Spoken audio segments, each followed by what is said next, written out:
ನಡುನೆತ್ತಿಯ ಕೊಯ್ಯುವ ಸಮಯದೆ ತಚ್ಚಿವಿಯಂ ಎನ್ನ ಕೈಯಿಂದ ಬಿಡಿಸಿಕೊಳ್ಳುವ ತಾತರ ಬಳಿರ ಸರಿ ಕಾಣೆನೋ ಮಾನವ ಮತ್ತೇನು ದೇವಾ ಎನ್ನ ಹಸ್ತದೊಳ ಪ್ರಶಸ್ತದಿಂದ ತಳನೆ ಪ್ರಜ್ವಲಿಸುವ ಈ ಭದ್ರತರವಾದ ವಜ್ರಾಯುಧ ದೆಬ್ಬೆಗೆ ಗರ್ಭದಲ್ಲಿ ನಡಗಿದವು. ಹೌದು ದೇವಾ ಮಾನವ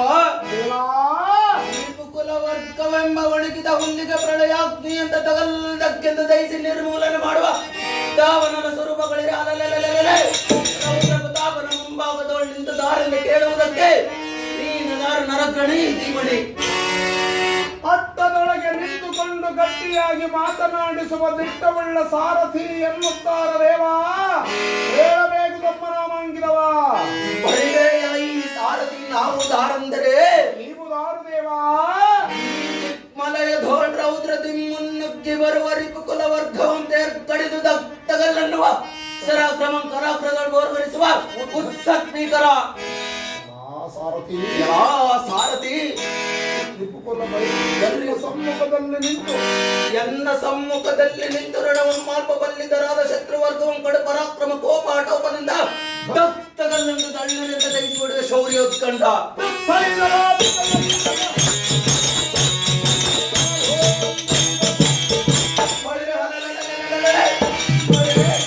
ದಂಡ ಭೇರುಂಡ ಮುಂದಕ್ಕಿಟ್ಟ ಕಾಲ ಹಿಂದಕ್ಕಿಡುವರ ಗಂಡ ವೀರ ಕ್ಷತ್ರಿಯ ಕುಲಮಾರ್ಥಾಂಡ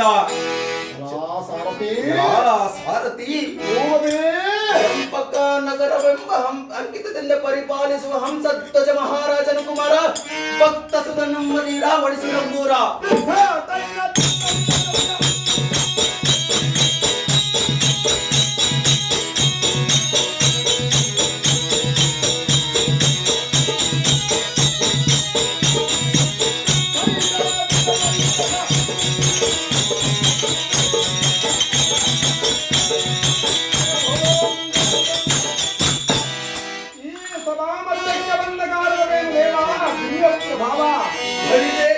ಸಾರಥಿ ಈ ಸುಂದರವಾದ ಸಭಾ ಮಧ್ಯಕ್ಕೆ ಬಂದ ಕಾರಣವೇನೆಂದರೆ ಅದೇನು ದೇವಾ.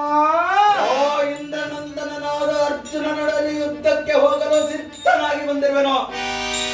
ಪ್ರಯುಕ್ತ ನಮ್ಮ ಜನನಿಯ ಆಶೀರ್ವಾದ ಪಡೆಯಲು ಚೂಟಿಯಿಂದ ರಥವನ್ನು ಅರಮನೆಗೆ ಬಿಡುವಂತ ನಾವು ಸಾರಥಿ ಅತಿ ಜಾಗೃತಿ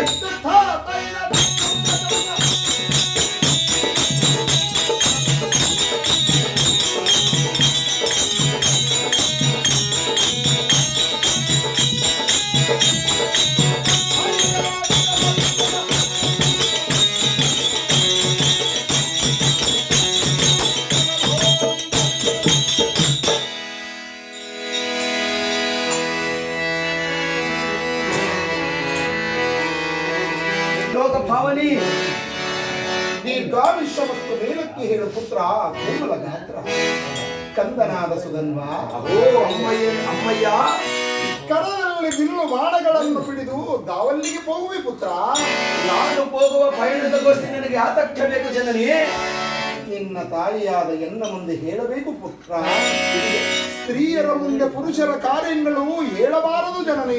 ಸ್ತ್ರೀಯರ ಮುಂದೆ ಪುರುಷರ ಕಾರ್ಯಗಳು ಹೇಳಬಾರದು ಜನನಿ. ಸಮಯ ಅಮ್ಮಯ್ಯ ಹಾಗಾದರೆ ಹೇಳುವಿನ ಕೇಳು. ಅದೇನು ಚೆನ್ನಾಗಿ ಹೇಳುವಂತ ಅಮ್ಮಯ್ಯ.